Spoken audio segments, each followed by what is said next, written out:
Amazon is under renewed scrutiny for dozens of deadly crashes involving semi-trucks carrying its cargo. The company rapidly expanded its shipping network as demand skyrocketed during the pandemic, but there have been some serious issues. The Sweetwater County Sheriff's Office in Wyoming released this body cam video last year of an Amazon semi sideswiping another truck on an interstate. The Wall Street Journal reports since 2015, more than 75 people have been killed in crashes involving trucking companies working for Amazon. But the company insists its shipping network is safe. Paris Martineau joins us now. She is a reporter for The Information who broke this story. Paris, welcome. Thanks for joining us. You point out in your reporting that Amazon contracts small trucking businesses to transport packages on its behalf. Give us a sense of the type of people who run these companies and the level of experience that they have.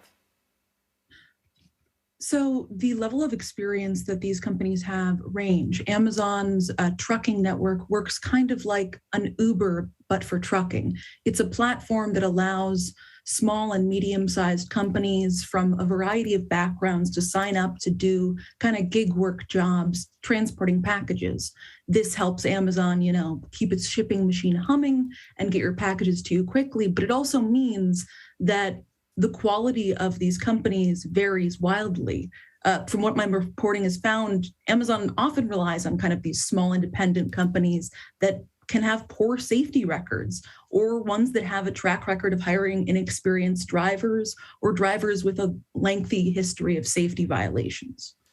It seems as well, though, Amazon is trying to play it both ways with the dynamic you've just laid out. Amazon is claiming they're not legally liable in some of these cases, but we just played the footage of that crash.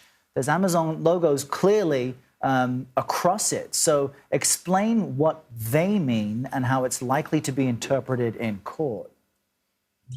Yeah, so Amazon, whenever it has these crashes where its packages spill out of the back of vehicles and its logo is emblazoned on the side of the trailers, the back part of the semi-truck, it says that it isn't legally liable because Amazon isn't the name of the company responsible for driving that truck.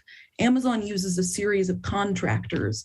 It will contract with a small trucking company that usually then hires its own subcontractors, the drivers, to drive the trucks. So whenever an accident happens, Amazon says, well, even though we have asked this company, in some cases, let's say for months or years, to drive the same route, tell them where to go, when to go, and kind of control most parts of the operation. It says we're not the name on the side of the truck legally, so we should not be held liable. And in many cases, depending on the state kind of legal framework around trucking, that ends up being held up in court. Interesting. Well, earlier this year, we heard President Biden take on Amazon when it comes to the issue of unions. Do you think that the federal government has a larger role to play in cracking down on this issue of road safety? Yeah, so as I've been speaking to economists and researchers who have studied kind of the impact of trucking regulations in the U.S., one thing that they've pointed out is there is a model for a federal government taking more responsibility in this. In Australia, they introduced a chain of responsibilities laws in late 2018, which kind of broadened the liability in cases of truck crashes from just the driver and their company to all parties in the supply chain. So these laws kind of criminalize the business practices of retailers saying, hey, we're hiring this small company and you've got to get it there quick, no matter what.